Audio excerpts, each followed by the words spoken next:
How's it going, everyone? Don again from Overedge Props with another render for you today. Now, this render was the winner of a recent Twitter poll I had.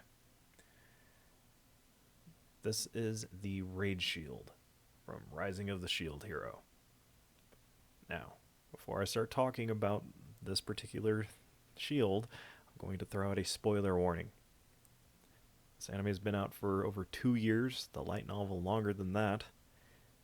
So if you haven't watched it or read the light novel or the manga, if there is one, go ahead and hit the mute button for the next, I don't know, like 4 minutes or so. Throw on some music, or go watch it and come back to this after you've been exposed to the Raid Shield itself. But yeah, just want to say you've been warned. So don't get mad at me. So, the Raid Shield is one of the shield variants that Naofumi eventually gets in the anime and light novel. It's part of the Wrath series of skills that he eventually unlocks. And the way he unlocks it is really screwed up. He gets into the fight with the Spear Hero and loses that fight due to interference from the person we all hate, Multi. And from that, he loses himself in a blind rage, which coincidentally is why this thing is called the Shield of Rage. It feeds off of your rage and your hatred of anything and everything that has ever wronged you. And for Naofumi himself, being the shield hero who is supposed to be, a protector and focuses on defense, it was very unexpected for him to have something like this in his skill set. Now, luckily, like Raftalia was able to pull him out of it, but it's not the last time that you see him actually use the Raid Shield and its many badass skills, like the Iron Maiden.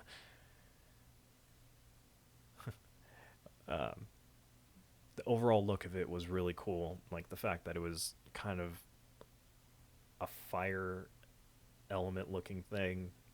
I'm all about that. I always thought it was a badass thing. It was always something that I actually wanted to build a physical prop of, but I never had the opportunity to. But after doing this render, I'm definitely going to add that to the list of props that I plan to build in the future. And who knows, I might even make a video of it, or a series of videos of me building this thing, because I would love to throw like LEDs and stuff into this and make it look really, really cool. Now, this particular Raid Shield is like the first variant. The second variant is very cool too, but since this was like the first one, it always intrigued me. Even though the second one has like dragon elements to it and everything, and anyone that knows me knows I love dragons and fire and the color black. I just wanted to show this one some love. You know, Now that made searching for reference pictures really hard because every time I typed in Raid Shield, I always got the dragon variant. But you know, I was able to find this reference picture, which is how I always start off doing my renders, is finding a good reference picture. The unfortunate part about it is I wasn't able to find the original artist for this piece of fan art, and the one that I ended up using as well looked to be like an edit of another piece of fan art. So if anyone happens to know who the original artist is, please let me know so I can credit them in the description below. Because I always like to give credit where it's due. But this sketch took me about, I want to say about an hour and a half to do. The overall like shield design itself, like the body of it, wasn't too difficult. It was still time consuming because of the amount of like curves and spikes and stuff that come off of it, and I did have to get somewhat creative with the bottom of it since it was cut off in the fan art, and I did change one of the parts of the body of it, and I just changed it from a square look to a more spiky look to go with the overall shape of the rest of the shield. But the inlays were were the part that took me the longest, which are the red parts of the shield itself. Given that there are many curves and spikes and stuff to it, I ended up having to get very familiar very quickly with a tool that I don't normally use in Fusion. But now that I actually know how to use the very basic part of it, I'm most likely going to use that in the future because it makes getting like curves and stuff as uniform as possible. Because when you do like a bunch of arcs and stuff, it'll usually have a point, and that'll sometimes throw off uh, different things you want to do with the actual 3D model later on down the line. But yeah,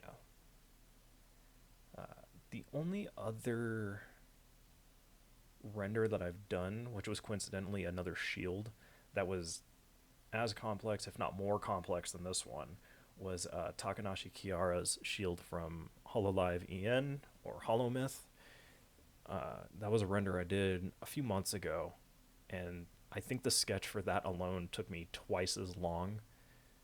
So I'm glad I did that in the past because it made doing this one a lot simpler. Um, and also another render I did, which was coincidentally from another Holomyth slash Hololive EN member Ina. When I actually got to the 3D modeling portion of it, there was something that I used from her render that I brought into this, and it brought a little bit more character, a little bit more dimension to the 3D model itself. Once I actually got done with the sketch and I kind of was able to zoom it out, look at the other reference picture I had pulled up on my other screen, I was pretty happy with how it came out. It looked pretty close to what was, represented in the picture and from what I can remember from the anime. Yeah.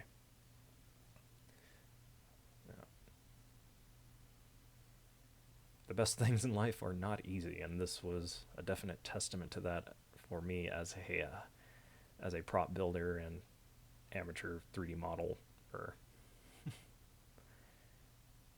I did have a lot of fun with this, even with how tedious it was and how much it lagged my computer and almost crashed Fusion for me. I had a lot of fun with it. It was really cool to bring something to life, well, almost to life, that I've wanted to for a while. And it definitely gave me a lot more experience, and I was able to learn more. As I said, I was able to get familiar with another tool that I really need to start using more in my renders to make things go a little more smoothly. But yeah, all in all, it was tedious, but it was worth it. And as I said, it lagged Fusion a lot, which you will see in a couple of seconds. So when I tried to mirror this sketch to the other side, I mean, even though I'm running 32 gigabytes of RAM on my computer, it seems that either I need more RAM or I need to start upgrading pieces to my computer so this doesn't happen in the future. But I think this, if I remember correctly, this sketch had, once I mirrored everything, had over 1,700 pieces of sketch material in it. But, yeah, it's definitely a lot, but the more detail you put into it, the easier your render will be. Now, here's where I was talking about where I pulled something from Ina's render, is I made a sphere and I actually pulled the model from the sphere so it got a nice curve to it. Now, the curve might be a little bit too much as to what it should be, but I thought it added a little bit more character to it. I might flatten it out when I actually build the thing, but for the 3D model, I like the way it looked.